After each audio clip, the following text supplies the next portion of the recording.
Saints of God, once again, it is an honor to Praise share God. with you the Word of God.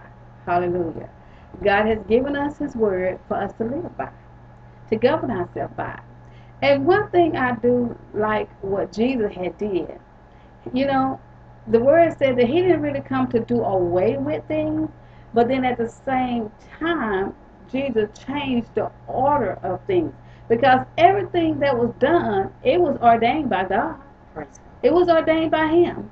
So it's not to say it was a bad thing. It's a learning thing, something for us to look back on, like the Word of God said. We look at the Old Testament as for our learning. You know, it's for us to reflect back on from whence we came. You know, just like the children of that was delivered out of the hand of Pharaoh, and when they were delivered out of his hand, every year they had to go and they had to take what they call um, the Passover, because they passed from death unto life technically, because the death angel had passed over them when they was in the land of Egypt. And so every year they recall, and they have to teach their children that every single year. That's how they knew it from generation to generation to generation. And they knew all of this without the written word, okay, without the Bible. Okay, because it was the parents' responsibility to sit down with their children and to teach them the purpose of them doing what they was doing, meaning they was taking this, they was eating the supper of the Passover, and there was certain things that they had to partake in and do. Well, one of the things that I do like what Jesus did is when He came, He, like I said, He didn't really just did away with, but He just kind of changed the order of things of how it's going to be done. Because at the time when Jesus was taking the Last Supper, it was the Last Supper concerning the Passover, but then at the same time, it was something new that He had started, because He said, every time you do this, now you're going to think differently now. You're not going to think about the old way of how we did things. Now you're going to think in a new way of doing it, because He said, now that's what we're getting ready to do. So we're doing this taping today, so that you, me, and Evangelist Susie Fontaine, we're doing this because we've been led by the Spirit of God to do this, so that you can always reflect back onto this. If you decide, you know, that you want to take communion and you don't want to really take it alone, because in spirit we are there with you. Okay, we're right there with you. Hallelujah. So that's what we're gonna do. We're gonna go through this, and we're gonna talk. We're gonna do it. We're gonna do this the way that we was taught since the time that Jesus has said to do it. Okay, and this is the way that was passed on to us, our generation, for all of those who have accepted Christ in their life. Just like it was in the Old Testament, their parent had to teach them. Now we have to teach one another as disciples, from one disciple to another disciple to another disciple. Everyone that come unto the Lord is classified as a disciple. Okay? Now, Evangelist, you can go ahead and let them know what book we're coming from, and let's go ahead and get started. Okay. Once again, we want to thank our viewers. Yes, we do. Just getting together and sharing a portion of God's Word with you. And we're coming from 1 Corinthians, the 11th chapter, and we're going to start at verse 23. For I have received of the Lord that which also I delivered unto you, that the Lord Jesus, the same night in which He was betrayed, took bread.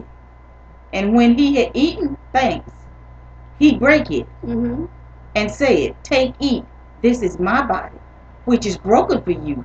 This do in remembrance of me. After the same manner. Excuse me, Evangelist. So what we're doing today is we're taking communion. So that's what we're getting ready to do. We have bread here that we're going to partake in. So He told them, He said, take and eat. And then after we take it, because we're getting ready to take it right now. And then after she's going to finish reading the scripture that she's reading, and then we're going to go through this and take it and say it. As we say it, we're going to take it. Okay. Okay, this it said, take it, this is my body which is broken for you. This is in remembrance of me. Okay. After the same manner also he took the cup. Okay. The cup is the New Testament is in my blood. This do ye as oft as ye drink it in remembrance of me. Okay. Okay. Go ahead and take the bread. Mm-hmm. Bread.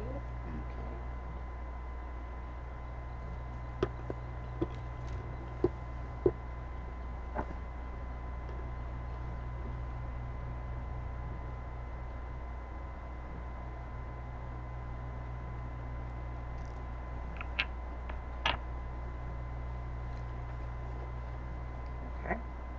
Go ahead. For as often as ye eat this bread and drink this cup, ye do show the Lord's death till he come.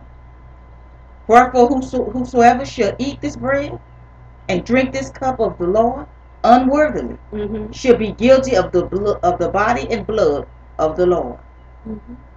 But let a man examine himself, and so let him eat of that bread and drink of that cup. But he that eateth and drinketh unworthily eateth and drink damnation to himself, for not discerning the Lord's body. Okay, you go ahead and explain. Okay, Evangelist, we've already had the partaken of the bread, which represents his body.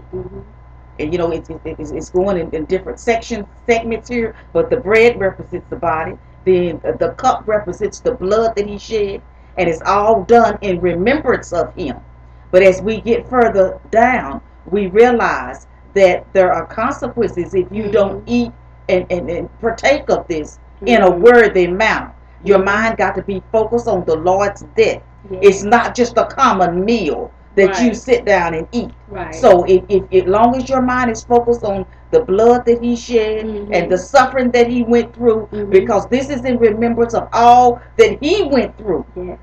Our Lord and Savior. Amen. Okay, he's our Savior. Amen. And this is what he went through, and we have to consistently be aware of that by partaking of the cup and partaking of the bread. And like I say, if we unworthily of it, which means we just eating and drinking in damnation unto ourselves, because we have to observe it, because it is a special occasion. It's not something that's just, you know, you just say, well, like I'm gonna go in and cook a meal and eat. It's totally different from that. Right. Okay, Evangelist. And before you take it, this is what I will suggest unto you. Okay, pray first. Okay, pray and ask God if there's anything in your heart. Okay, anything that's in there that don't need to be there. You know, just ask the Father and say, Father, I ask that, you know, show me myself so that I may examine and see, Lord God. Because see, sometimes God wants you to see yourself. He wants you to work on yourself instead of him having to work on you. He'll reveal it to you if you ask him. He's gonna show you all the things that's in there that you need to get rid of and ask for forgiveness for. Okay, now you can ignore it if you want to, then that's when God's gonna take over, and then He's gonna work on you. Right. But you, okay, you really want to work on it yourself instead of letting your Father take over. Okay, because Daddy don't play. Okay. Daddy don't play, y'all. Okay. So, but when you're taking your communion, and we took a small portion of bread. You don't have to take a portion of bread that small, but then too, at the same time, you don't go to try to eat a whole meal. Right. You know, this is like she was saying, it's not like something you go in the kitchen and cook, so you can just drink your wine and eat of all and eat of all of that.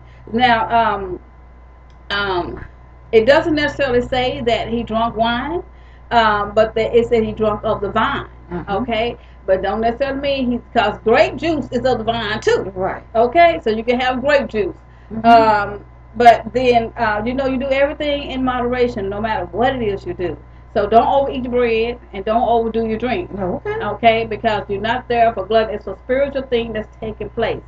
You know, it's an act that we do outwardly with our human body, but in the spirit realm, there's something that's significant is taking place, and it's changing. Now, it's changing you and doing something for you, so you may be prepared to go out and affect other people. Right. Okay? So, and another thing that he was saying, read with that part about the New Testament.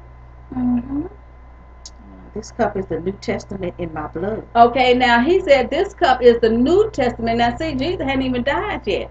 The New Testament, when somebody have a will, and they leave their will behind, but it doesn't go into effect until the person dies. Okay, so he hadn't died yet.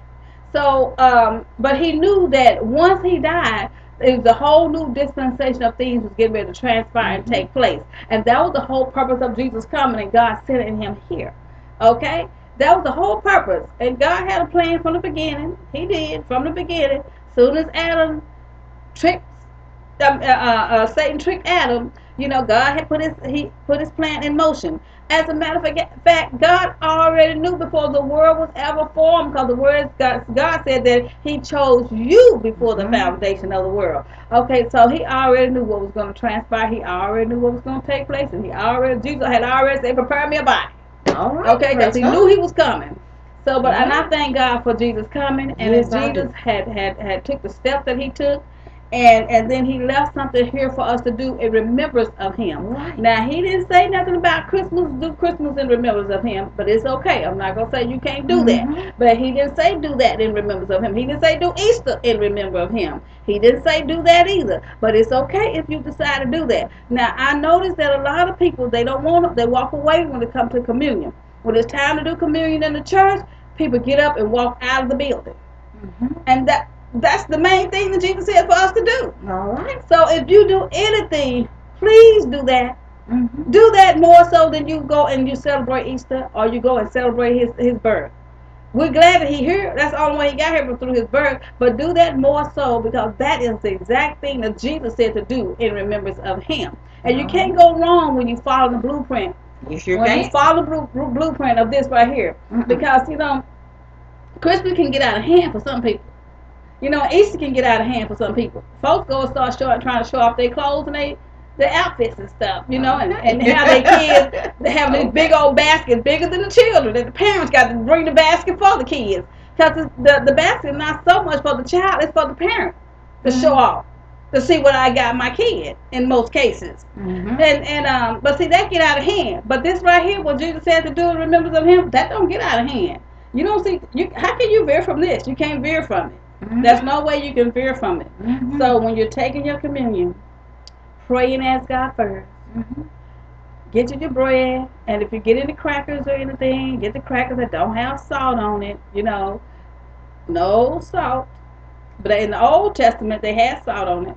But in the New Testament, they didn't have salt on it. There was a purpose and there was a reason behind that. Maybe we'll go into that teaching another time. Okay? But right now, we left this here for you to do. So if you at any point and you decide, I feel led to take communion. As a matter of fact, it wouldn't even hurt you right now. Just go in the kitchen. All right. Go in the kitchen, scrape off that salt on that cracker, and break it up, and get you some juice out of the refrigerator, and then you pray over it in Jesus' name. Okay? Because everything that you do, you pray over it, and And I know I prayed over these crackers when I made them. Right. And I know Evangelist, she's a powerful woman of the Lord, so I know everything that comes in her house, she prays over it in Jesus' name. So just pray over it, whatever you decide to do, and just before you partake of it, make sure that you examine yourself. Examine yourself, ask God to forgive you, ask Him to reveal you, so that you can clean yourself up and ask Him, Lord, anything. And I don't care what it is. He going to show you now. Don't pretend you don't see. Act on what God showed you. Okay? And it might bring tears to your eyes, but that's okay. That's a cleansing. That's when the cleansing starts transpiring. But that's okay. It might take you a little minute before you actually get around to the crackers and the juice, but that's okay. That's okay. Whatever the Lord want to do and how He want to work on you, let Him work on you. All right. And then you go ahead and you partake of it. Okay? So we share this so that you, at any point, at any time, that you want to take the Lord's Supper. Praise God. That you want to do that thing. Jesus said, in remembrance of Him. Remembrance of me.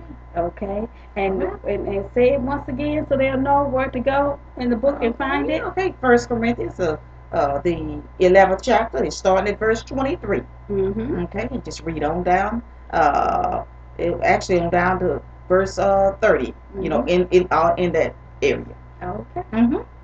For we love you, and we do this because we do. Because of the love of God, that God has gave us His love towards you. Okay? And we're just using His love. That's all we can do. If we use His love, we can't go wrong because God is love. Yes, He is. All right? So until we meet again. All right. Or whenever you click on another button. Okay, Evangelist, I want to say this for a moment before we close it out, that whatever God asks us to do, it's a reason, it's a purpose behind it, and it's power in doing this. When you do it, you're expressing your love for God, but it's power in it, and so much can happen. Healings, whatever you need God to do in your life. Okay, this can open up a door for God to do it. So don't take it lightly. Don't take it lightly. Take it seriously, because it is a door that'll open up for miraculous blessings to happen in your life. Okay, Evangelist. Okay, well, we're going to have to close out now. Because I don't feel led by the Spirit of God to say anything else. Oh, praise God. I think everything has been said that needs to be said today. So, rejoice in the Lord and take communion. Okay? All right. Don't leave it out your life. Partake in that thing. All right. That Jesus said for us to do. All right. Amen. Amen. Be blessed. Be blessed. Be blessed.